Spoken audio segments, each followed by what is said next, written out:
తెలిసిన వారు రావడం ద్వారా తెలంగాణ రాష్ట్రంలో పార్టీ జెండా మోసిన కార్యకర్తలకు మంచి రోజులు రాబోతున్నాయి. రేపు ప్రభుత్వంలో కానీ పార్టీలో కానీ వాళ్ళని భాగస్వాములను చేయడానికి చాలా మంచి జరగబోతుందని చెప్పి నేను సంపూర్ణంగా విశ్వసిస్తున్నా. అదే సందర్భంలో ప్రతిపక్షాలకు సంబంధించి ప్రధానంగా నిన్నమన్న కేంద్ర ప్రభుత్వం నుంచి రావాల్సిన అనుమతుల విషయంలో కిషన్ రెడ్డి గారు మాట్లాడుతున్న విధానం చూస్తుంటే కిషన్ రెడ్డి గారు ఏదో మోడీ గారు గుజరాత్ నుంచి మొత్తం అంతా మనకేదో రైళ్లలో విమానాలలో లారీలలో నోట్ల కట్టలు పంపిస్తున్నట్టుగా ఆయన తెగ బాధపడిపోతున్నాడు. మోడీ గారిని అడిగి ప్రజలకు హామీ ఇచ్చిండని ప్రజలను అడిగి ప్రజలకు హామీ ఇచ్చినాం. మోడీ గారి ఆస్తి మేము అడగడం లేదు కిషన్ రెడ్డి గారు, మీ ఆస్తి కూడా మేమేం అడుగుతలేం. మేము కేంద్ర ప్రభుత్వానికి కట్టిన పన్నులల్లా మేము ₹1 కేంద్ర ప్రభుత్వానికి పన్నులు చెల్లిస్తే మాకు 42 పైసలు మాత్రమే కేంద్రం నుంచి వెనక్కి వస్తున్నాయి. అదే బీహార్ నుంచి ₹1 కేంద్ర ప్రభుత్వానికి పన్నులు చెల్లిస్తే ₹7.06 బీహార్కి ఇస్తున్నారు.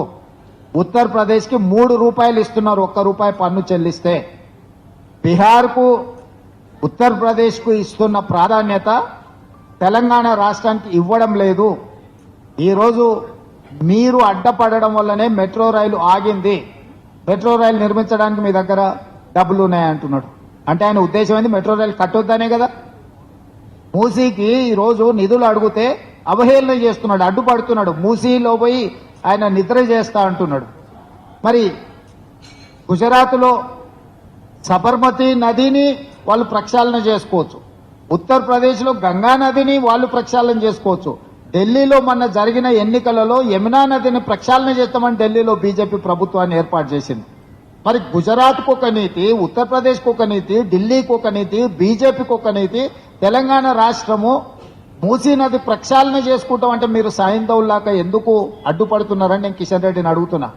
కిషన్ రెడ్డి 100% సాయంధవ పాత్ర పోషిస్తున్నాడు. తెలంగాణ రాష్ట్రంలో తెలంగాణ ప్రభుత్వము ప్రజల సమస్యలు పరిష్కరించి మూసీని ప్రక్షాళన చేసిన, విశ్వనగరంగా మారబోయే హైదరాబాద్కు మెట్రో విస్తరించిన, రీజనల్ రింగ్ రోడ్ నేను ఈరోజు స్పష్టంగా చెప్తున్నా. నరేంద్ర మోడీ గారు Bharatiya Janata party national council meeting కు వచ్చినప్పుడు స్పష్టంగా మీకు 360 కిలోమీటర్ల రీజనల్ రింగ్ రోడ్ ఇచ్చిన అని ప్రకటించిన మాట వాస్తవం కాదా? ఈ రోజు వరకు రీజనల్ రింగ్ రోడ్డు కేబినెట్ ఆమోదమే పొందలేదు. నార్థన్ పార్ట్ టెండర్ పిలిచిన తేదీలు వాయిదాలు పడుకుంటూ పోతుంది. ఎందుకంటే దాని కేబినెట్ ఆమోదమే లేదు. కిషన్ రెడ్డి ఒక పక్కన మెట్రోకు నేనే కృషి చేసిన అంటాడు, రీజనల్ రింగ్ రోడ్కు నేనే కృషి చేసిన అంటాడు. మరి నువ్వు కేంద్ర మంత్రికి 6 సంవత్సరాలు దాటిపోయింది కిషన్ రెడ్డి గారు. ఎందుకు రీజనల్ రింగ్ రోడ్డుకు మెట్రో రైలుకు కేంద్ర మంత్రివర్గ ఆమోదం, కేంద్ర మంత్రివర్గంలో ఎజెండాలోనే పెట్టడం లేదు? ఎజెండా పెట్టొద్దని సంబంధిత శాఖ మంత్రుల మీద ఒత్తిడి తెచ్చింది ఎవరు? ఈరోజు నేనే స్వయంగా కిషన్ రెడ్డి గారిని ఢిల్లీలో కలిసి నివేదికలు ఇచ్చి వచ్చిన ఈ అంశాల మీద మా పొన్నం ప్రభాకర్ గారు పోయి హైదరాబాద్ ఇన్ఛార్జ్ మినిస్టర్ గా కలిసి కిషన్ రెడ్డి గారికి చెప్పొచ్చారు. రాష్ట్రంలో ఉన్న అధికారులందరినీ కిషన్ రెడ్డి గారి దగ్గరికి పంపించి పూర్తి వివరాలు కిషన్ రెడ్డి గారికి వివరించిన, డిపిఆర్లతో పాటు డీటెయిల్ ప్రాజెక్ట్ రిపోర్ట్ తో పాటు కిషన్ రెడ్డి గారికి ఇచ్చి మీరు నరేంద్ర మోడీ గారితో మాట్లాడి ఇవన్నీ మంత్రివర్గంలో పెట్టించండి అని. ఈ రోజు మీరు 6 సంవత్సరాలు పైబడ్డది కేంద్ర మంత్రిగా, మీరు ఈ ప్రాంతానికి తీసుకొచ్చిన ఒక ప్రత్యేకమైన ప్రాజెక్ట్ ఏదో చెప్పండి కిషన్ రెడ్డి గారు. నోరేసుకొని మా మీద పడి మమ్మల్ని ఏదో బెదిరించినట్టుగా మాట్లాడితే ఇక్కడ బెదిరేటోళ్ళు ఎవరు లేరు కిషన్ రెడ్డి గారు. మీరు బెదిరిస్తే బెదరడానికి ఈడెవరు అంత ఉద్దరగా లేరు. నువ్వు తీసుకురా, నువ్వు మెట్రో రైలు తీసుకొస్తావా, మూసీ నది ప్రక్షాళనకు నిధులు తీసుకొస్తావా, రీజనల్ రింగ్ రోడ్డు తీసుకొస్తావా, సెమీ కండక్టర్ మన దగ్గరకు వస్తాన వాళ్ళని బెదిరించి గుజరాత్ కు తీసుకెళ్లారు. సెమీ కండక్టర్ పరిశ్రమకు సంబంధించి ఉత్తరప్రదేశ్కి ఇచ్చారు, అస్సాంకి ఇచ్చారు స్పెషల్ ఇన్సెంటివ్స్. తెలంగాణ రాష్ట్రానికి ఎందుకు ఇవ్వలేదని నేను అడుగుతున్నా. ఇవాళ ఏ విషయంలో కూడా కేంద్ర ప్రభుత్వం వైపు నుంచి మనకు అదనంగా ₹1 రాలేదు.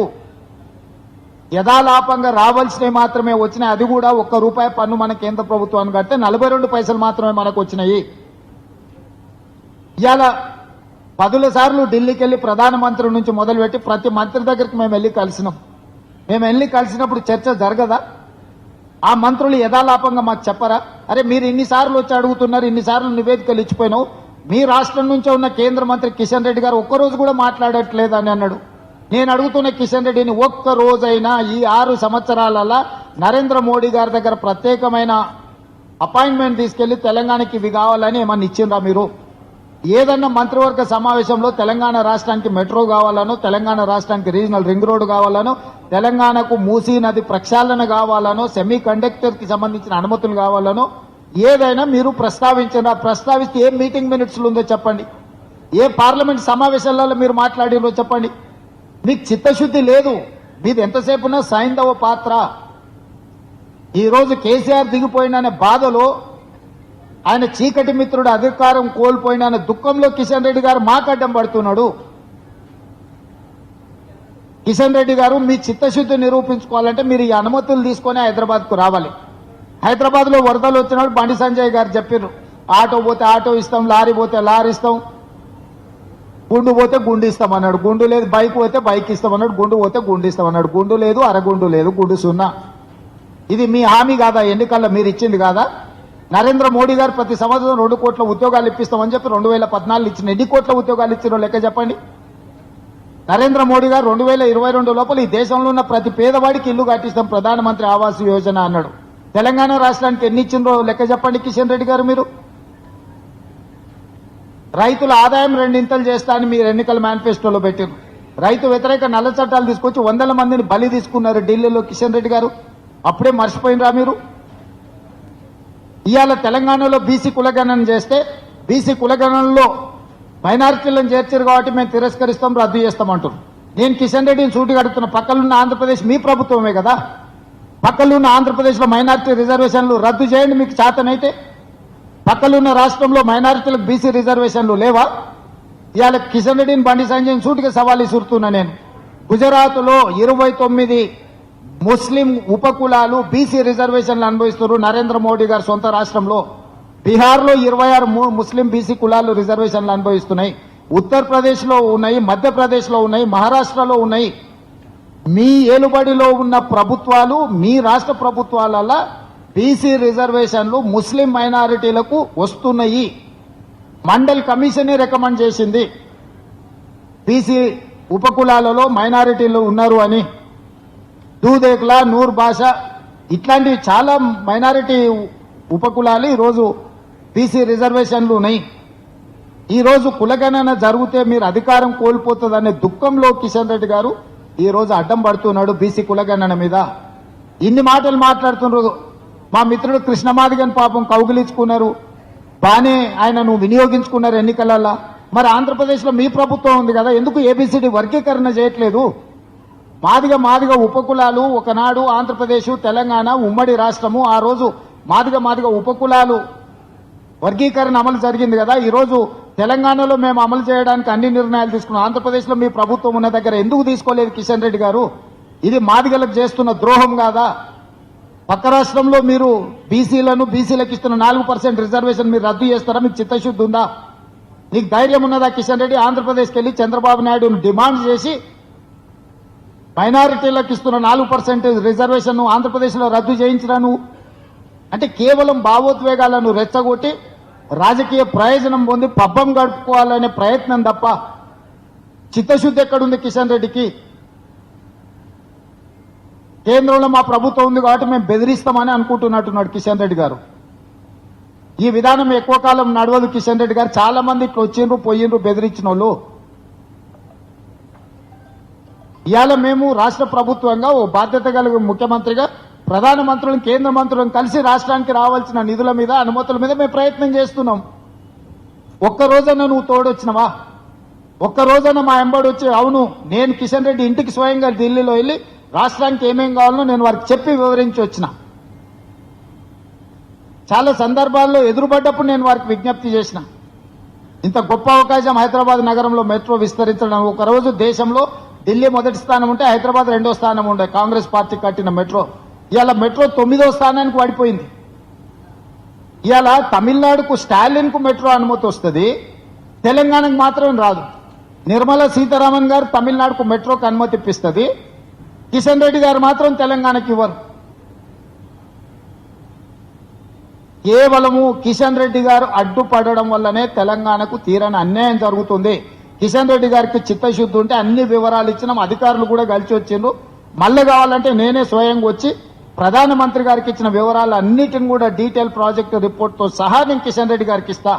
ఎప్పటిలోగా తెలంగాణకి ఇవన్నీ అనుమతులు తెస్తాడో కిషన్ రెడ్డి గారు తెలంగాణ ప్రజలకు జవాబు చెప్పాలి. జవాబు చెప్పకుండా మేము బెదిరించి బతుకుతామంటే అది కుదరదు. బలహీన వర్గాల కోసం మేము చేస్తున్న ప్రయత్నం, ఎస్సీ ఉపకులాలకు సంబంధించిన విషయంలో మేము చేస్తున్న ప్రయత్నాన్ని మీకు అభినందించడం ఇష్టం లేకపోవచ్చు. ఒక్క రోజన్నా కిషన్ రెడ్డి గారు, కేసీఆర్, హరీష్, కేటీఆర్ కులగణనలో పాల్గొనలేదు. కిషన్ రెడ్డి గారు డిమాండ్ చేసిండా అండి? బీఆర్ఎస్ ఓడిస్తామని ప్రగల్భాలు పలుకుతున్న కిషన్ రెడ్డి గారు కులగణనలో కేసీఆర్, కేటీఆర్, హరీష్ ను పాల్గొనమన్న డిమాండ్ మీరు ఎందుకు చేయలేదు? వాళ్ళు మొదటి రోజు చెప్తారు, రెండో రోజు నువ్వు చెప్తావు. మీ ఇద్దరు పిఆర్ఓలు ఒక్కరే కదా. ఇప్పుడు కూడా ఈరోజు 28 తారీఖు, ఇంకా 12 గంటల వరకు టైం ఉంది. కిషన్ రెడ్డి గారు విజ్ఞప్తి చేయాలి కదా కేసీఆర్ కు, కులగణనలో చేరండి, కులగణనలో చేరడం ద్వారా మనం బలహీన వర్గాలకు అండగా నిలబడతామని ఎందుకు చెప్తలేడు కిషన్ రెడ్డి గారు? ఎందుకు డిమాండ్ చేస్తలేరు? బండి సంజయ్ గారు ఎందుకు డిమాండ్ చేస్తలేరు? అంటే వాళ్ళని డిమాండ్ చేయరా? కేవలం కాంగ్రెస్ పార్టీని చేసిన వాళ్ళనే తిడతారా మీరు? తప్పు అంటుండ్రు, ఎక్కడ తప్పు ఉందో చూపిస్తలేరు. నేను కూడా పాత్రికేయ మిత్రులను అడుగుతున్నా, తప్పు అనడం అనేది అన్నిటికంటే అలకట్ పని. ఎక్కడ తప్పు ఉందో చూపించమని అడుగుతున్నా. వాళ్ళ చేతిలో ప్రభుత్వం ఉంది కదా, కేంద్ర ప్రభుత్వం ఉంది, వ్యవస్థ ఉంది, అధికారులు ఉన్నారు. లేదేదైనా విషయం ఉంటే మేమే ఓపెన్ గా సెక్రటేరియట్లో కూర్చోబెట్టి అన్ని వివరాలు మీకు చూపిస్తాం. రండి కిషన్ రెడ్డి గారు, బండి సంజయ్ గారు. చిత్తశుద్ధితో చేసిన ప్రయత్నాన్ని 100 సంవత్సరాలలో జరగని ఒక గొప్ప విధానాన్ని కాంగ్రెస్ పార్టీ తీసుకొస్తే ఏదో రకంగా బీసీలకు అన్యాయం చేయాలన్న ఆలోచనతోని ఈరోజు కిషన్ రెడ్డి గారు చేస్తున్న ఎటకారపు పనులు కుదరవు. అందుకే ఈరోజు అన్ని విషయాలు కూడా ఈరోజు పార్టీ నాయకులతోని, రాష్ట్ర నాయకత్వంతోని ఈరోజు ఈ సమావేశంలో చర్చించుకోవడం జరిగింది. రాబోయే రోజుల్లో గ్రామాన ఈ విషయాలన్నిటిని కూడా ప్రజలకు తెలియజెప్తాం. బీజేపీ బీఆర్ఎస్ చీకటి ఒప్పందంలో భాగంగా ఏ విధంగా ఈరోజు వాళ్ళు తెలంగాణకు అన్యాయం చేస్తుండో కూడా ప్రజలకు వివరించే కార్యాచరణను తీసుకుంటాం. తొందరలోనే గ్రామ స్థాయి నుంచి రాష్ట్ర స్థాయి వరకు పార్టీ నిర్మాణాన్ని చేపడతాం.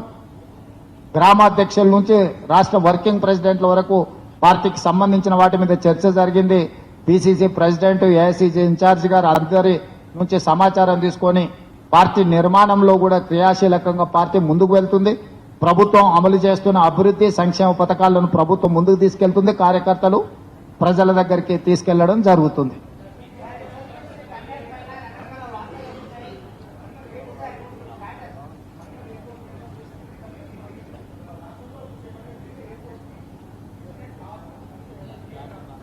అంటే నాకు అర్థం కాలే రాహుల్.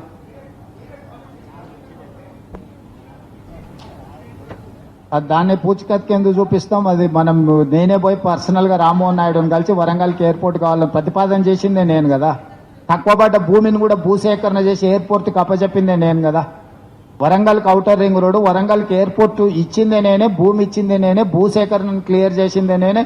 కేంద్ర ప్రభుత్వానికి వెళ్ళి పదే నివేదికలు ఇచ్చి నిపుణులను తీసుకొచ్చి మొత్తం సర్వే చేపించి రిపోర్ట్ సబ్మిట్ చేసిందే నేను వచ్చినాకనే కదలికి వచ్చింది. చంద్రశేఖరరావు 10 సంవత్సరాలు వరంగల్కి ఎయిర్పోర్ట్ రావాలని, వరంగల్కి ఔటర్ రింగ్ రోడ్ ఉండాలని, వరంగల్కి అండర్ గ్రౌండ్ డ్రైనేజీ ఏర్పాట్లు చేయాలని ఏది చేయలేదు.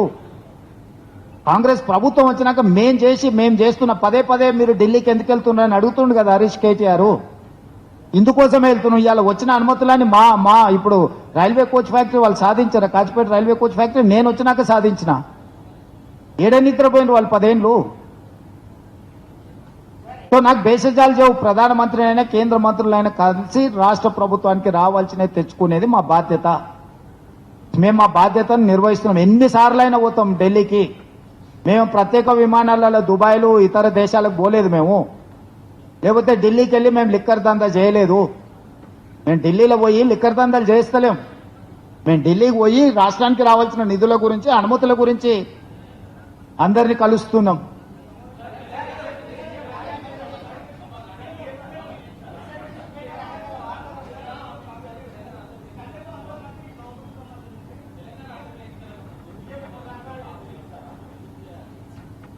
ఇది ప్రభాకర్ అదే చెప్తున్నా, ఆయన విచిత్ర బాధన చేస్తుండు. మెట్రో రైలు అనేది ఆయనని అడిగేది ఏంది, ఆయన ఇంట్లోకెళ్ళి ఇస్తున్నా నేను అదే అడుగుతున్నా. ఆయన అనుమతి అడిగేది ఏంది? ఆయన ఓనరా ఈ దేశానికి, యజమాని ఏమన్నా? ఈ రాష్ట్రానికి రావాల్సిన హక్కు అది మెట్రో రైలు. మెట్రో రైలు కేబినెట్ ఆమోదం చేయాలా? అంటే మేము స్వతంత్ర రాష్ట్రంగా స్వతంత్ర దేశంగా మేము ప్రకటించుకోవాలన్నా? ఇప్పుడు మేము గెలిచినాం కాబట్టి యూనియన్ ఆఫ్ స్టేట్స్ ఈ దేశం అనేది, సార్వభౌమాధికారం అనేది రాజ్యాంగంలో ఏం రాసిందో స్పిరిట్ ఆఫ్ కాన్స్టిట్యూషన్ ని చదువుకోమని కిషన్ రెడ్డి గారిని. మిమ్మల్ని అనుమతి అడిగేది? మీరేమన్నా యజమానులా మిమ్మల్ని అనుమతి అడగడానికి? I'm not subservient to any one, any individual. Definite గా తీర్మానం చేసి అసెంబ్లీలో తీర్మానం చేసి తీసుకొని వెళ్తాం. కిషన్ రెడ్డి ఎట్లా ఏ విధంగా క్లియరెన్స్ తీసుకొస్తాడో చూద్దాము. What's it? ఖచ్చితంగా ఇది ఇప్పుడు భాష అనేది ఇష్టంతో నేర్చుకునేది. భాష అనేది తీసుకొచ్చి రుద్దితే ఎవరు ఊరుకోరు. ఎవరి భాష వాళ్ళకు మాతృభాష ముద్దు. అందుకే ఈ మధ్య నిన్నగాక మన ఆదేశాలు ఇచ్చిన మీరు చూసి ఉండొచ్చు. తెలుగు భాషను ఖచ్చితంగా నిర్బంధంగా అన్ని పాఠశాలలలో అమలు చేయాల్సిందని రాష్ట్ర ప్రభుత్వం నిర్ణయం తీసుకుంది. మేము ఈ మధ్యకాలంలో ఇచ్చిన జీవోలు కూడా వ్యవసాయ శాఖకు కానీ ఇతర శాఖలకు సంబంధించిన ప్రధానమైన జీవోలు కూడా మేము తెలుగులోనే ఇస్తున్నాం. తెలుగు భాషను పరిరక్షించుకోవాల్సిన బాధ్యత మన మీద ఉంది. ఇది ప్రాచీనమైన భాష. తెలుగు భాష కనుమరుగు అవ్వడాన్ని ఏమాత్రం ఒప్పుకోము. యూపీఎస్సీ పరీక్షలను కూడా తెలుగులో నిర్వహించాలని డిమాండ్ చేసినాము. కాంగ్రెస్ పార్టీ ప్రాంతీయ భాషలకు అత్యంత ప్రాధాన్యత ఇస్తుంది. వివిధ భాషల వివిధ సంస్కృతుల సమ్మేళనమే భారతదేశము. ఒక భాషను ఒక సంస్కృతిని ఇతరుల మీద రుద్ది రాజకీయ ప్రయోజనం పొందాలని ఎవరని చూస్తే అది కుదరదు. ప్రజలు తిరస్కరిస్తారు. అదేవిధంగా డీలిమిటేషన్ గురించి సీట్లు ఏం తగ్గవు అంటుండు. అంటే ఏం పెంచననే కదా. లాజిక్ అర్థమవుతుందా మీకు? ఈరోజు అమిత్ షా గారు ఉన్నాయి ఏం తగ్గవు అంటుండు. ఉన్నాయి ఎందుకు తగ్గుతావా? సీట్లు నువ్వు పెంచేది ఉంటే ఆ ప్రపోర్షనేట్ గా ప్రోరేటా ప్రకారం సౌత్ రాష్ట్రాలకి ఎంత పెంచుతావో చెప్పట్లేదు కదా. What is your terms of reference? Population బేసిసా, ప్రోరేటా బేసిసా, ఏం బేసిసో చెప్పకుండా తగ్గవు అని ఎట్లా చెప్తాడు అమిత్ షా గారు?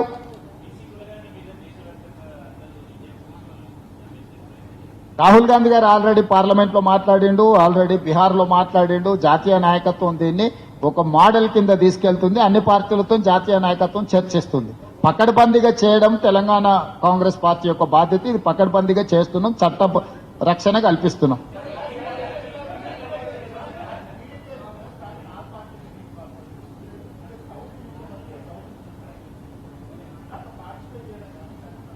హండ్రెడ్ పార్టిసిపేట్ చేస్తాం. ఆ ఇష్యూను మొట్టమొదటి నుంచి లేవనెత్తుతున్నదే నేను. జాతీయ స్థాయిలో నేనే లేవనెత్తినా, కేరళలో నేనే మాట్లాడినా, దానివల్ల జరగబోయే పరిణామాలు ఏంటో కూడా నేను వివరించే ప్రయత్నం చేస్తున్నా. నియోజకవర్గాల పునర్విభజన ముసుగులో దక్షిణాది రాష్ట్రాలకు తీరని అన్యాయం చేసి ఉత్తరాది రాష్ట్రాల్లో వాళ్ళకి పెత్తనం ఉన్న రాష్ట్రాలలో ఎట్లయితే బీహార్కు ఉత్తరప్రదేశ్కు నిధులు కొల్లగొట్టుకుపోయారో సీట్లు కూడా పెంచుకొని బీమారు రాష్ట్రాలు అంటారు వాటిని. బీహార్, ఉత్తరప్రదేశ్, రాజస్థాన్, మధ్యప్రదేశ్ కాల్ బీమారు రాష్ట్రాలు. బీమారు రాష్ట్రాల సీట్లన్నీ పెంచుకొని దక్షిణాది అసలు సీట్లతోని ఓట్లతోనే పని లేకుండా శాశ్వతంగా బీజేపీ అధికారంలో ఉండాలని కుట్ర చేస్తుంది. ఇది తీవ్రమైన సంక్షోభాన్ని దేశంలో సృష్టించబోతుంది. నువ్వు మొత్తం ఎన్ని సీట్లు పెంచదలుచుకున్నావు ఫస్ట్ అది నిర్ణయం జరగాలి.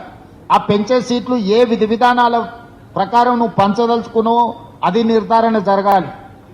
ఇవాళ ఒకవేళ 50% సీట్లు పెంచదలుచుకున్నప్పుడు ఉత్తరప్రదేశ్ లో ఉదాహరణకి 80 సీట్లుంటే 120 సీట్లు ఆడ వచ్చినాయనుకో, 40 యాడ్ అయ్యి. తెలంగాణలో 17 ఉన్నప్పుడు 9 యాడ్ అయ్యి 26 సీట్లు తెలంగాణలో పెరగాలి. ప్రపోర్షనేట్ గా పెరగాలి. ప్రపోర్షనేట్ గా పెరగనప్పుడు 1971 సెన్సెస్ తీసుకోవాలి.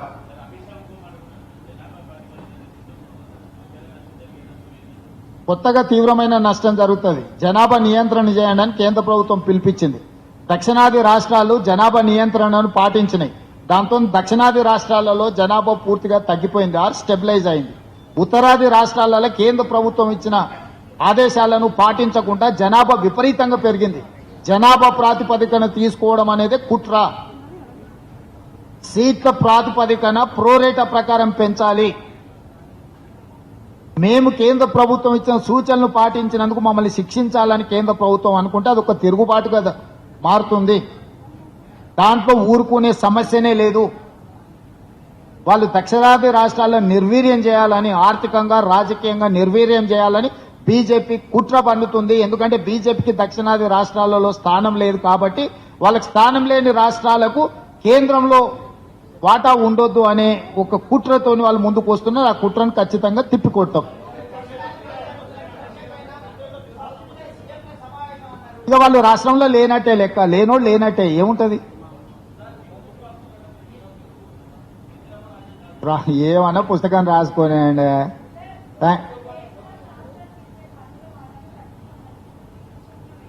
డెఫినెట్ గా రాష్ట్రాలకు న్యాయం జరగాల్సిందే. ప్రధాన ప్రతిపక్ష నాయకుడుగా రాహుల్ గాంధీ గారు రాష్ట్రాలకు అన్యాయం జరిగినప్పుడు ప్రధాన ప్రతిపక్ష నాయకుడుగా రాహుల్ గాంధీ గారు లోక్సభలో గలం వెత్తుతారు. అవన్నీ ప్రభుత్వం విధానాలు బయటకు వచ్చినప్పుడు ఖచ్చితంగా వాటికి వ్యతిరేకంగా కాంగ్రెస్ కొట్లాడుతుంది. Thank you.